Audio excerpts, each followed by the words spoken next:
with footballers getting interviewed before and after every single match. And let's start things off by looking at one between Charlie Austin and the officials. Goal was disallowed. Hey, they said it's offside, hit mine, I didn't. They did twice, hit me, bobbed up, that's why I done Foster. It's a joke. Gone about VAR this, VAR that. Help the officials out. Clearly they need help. Who immediately discussed in an outraged way that the officials clearly needed some help. Clearly, we play in the Premier League, the best league in the world, the most watched league in the world. Give them all the help they need, because clearly it cost us 2 points a day. It's a joke. And clearly the world's most watched league in the world had the biggest change in the same year being VAR. But Charlie slowly realised that the match was done and it couldn't be changed. Yeah, puts it to bed, but that should give us a massive lift. We should win this game. Alright, we didn't. Put that to bed. Performance was there. We're happy to take that away, but still we need to manage the game. Forget about the officials, we should manage the game and try and win 1-0. However, Eden Hazard, significantly more lower-spirited when sharing some news, who found himself in a difficult situation with an interviewer after winning the 2019 Europa League. The interviewer kicked off the questioning by everybody's watching at home wants to know the same thing. Hazard continued to claim that he didn't know and his target was to win the trophy. But after being backed into a corner, Eden Hazard explained his decision has already been made 2 weeks prior, and with the interviewer pushing for the answer, with this ultimately confirming Eden Hazard's goodbye from Chelsea. Do you expect to be there next season, or is this a goodbye, Eden? All the fans want to know. Yeah, I think it's a goodbye, but in football you never know.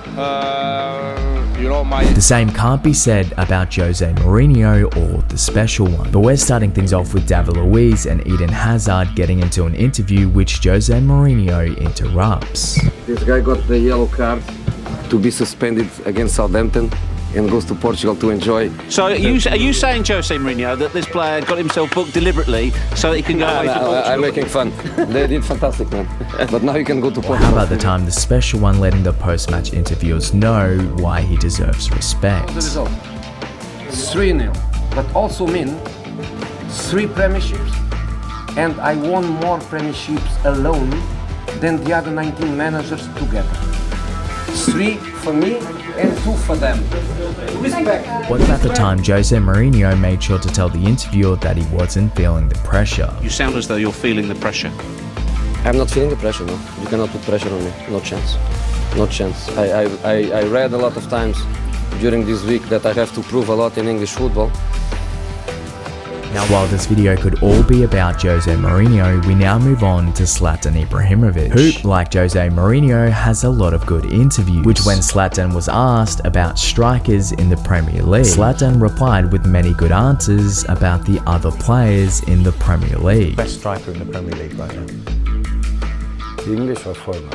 Anyone you like? I feel Lukaku is strong, Aguero is good, he's around. Following this, Zlatan was then questioned about himself. You didn't say yourself. Lions, they don't compare themselves with humans. Or whether it's going on talk shows and Zlatan being Zlatan. A lot of athletes will take out a full-page ad. Usually when they leave, they thank the city, for everything. But you took one out just as you got started, and it says, "Dear Los Angeles, you're welcome." However, let's move on to one of the greatest players of all time we get to see 2 sides of. First, starting things off with Lionel Messi's goodbye to Barcelona. After joining Barcelona since the age of just 13. Como dije antes, fueron muchísimos años, toda mi vida acá. Llegué siendo muy chiquito, con 13 años. And being forced out of Barcelona due to the salary cap rule, with even Messi offering to lower his salary by half, but ultimately leaving Messi to depart ways with the club. But now followed with the other side of Messi, after Van Gaal fueled the fire with Messi by claiming a tactic to stop Messi. And there are things that can't happen in football. You can't make him angry. It is preferred to hug him, kiss him so he doesn't want to beat you, which when the match was over with Messi being a crucial part, resulted in Messi showing the world why you never make Messi angry. But as we move on to one great player to another, as Ronaldo starts us off with talking about ex-players to criticize Ronaldo. And to listen ex colleagues or teammates to criticize you when they only see one point of view. Do you feel a bit betrayed when they do that? Because you played together. It's easy to criticize. Even 10 minutes later in the interview, talking about Manchester United needing to clean the house due to Manchester United being so bad. Manchester was so bad the last 5 years that they should clean the house, let's say in that way. Followed by even speaking about Manchester United's coach, Erik ten Hag. Do you think he respects you? I think you don't respect the way I should deserve. But it is what it is. The coach not respecting Ronaldo as he should, but it is what it is. But as we move on to later in the interview, Ronaldo and Piers Morgan talk about a dream that if Argentina and Portugal were to make the World Cup final. Get to the final, Portugal v Argentina. You score 2, Messi scores 2, the last minute, 94th minute, you score a third for your hat-trick and you win the World Cup.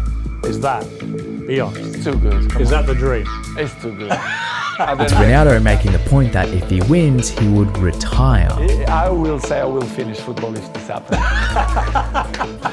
That's it, you retire, right? Yeah, I'll retire. 100%. Now finally, it's time to talk about the last person on this list, who is Dele Alli. Dele Alli and Gary Neville dive deep into Dele Alli's childhood at the age of 6. At 6, I was molested by my mum's friend who was at the house a lot. So my mum was an alcoholic. And then... Which followed by a brutal situation led to...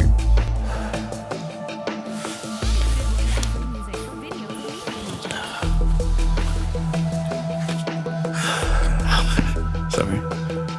Don't be sorry. Then followed with a timeline of his childhood from the ages of 6 to 11, with 6 being sent to Africa and being sent back. And then I was sent to Africa to learn discipline.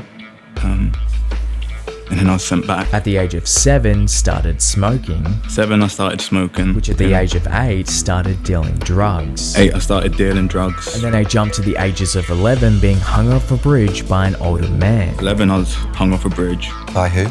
A guy from the next estate. A man. As a result, Dele at the age of 12, adopted by an amazing family. At 12, I was adopted, so. And from then, it was like, I was adopted by an amazing family, like I said. I couldn't have asked for better people to do what they'd done for me. With the interview being Dele Alli's struggles.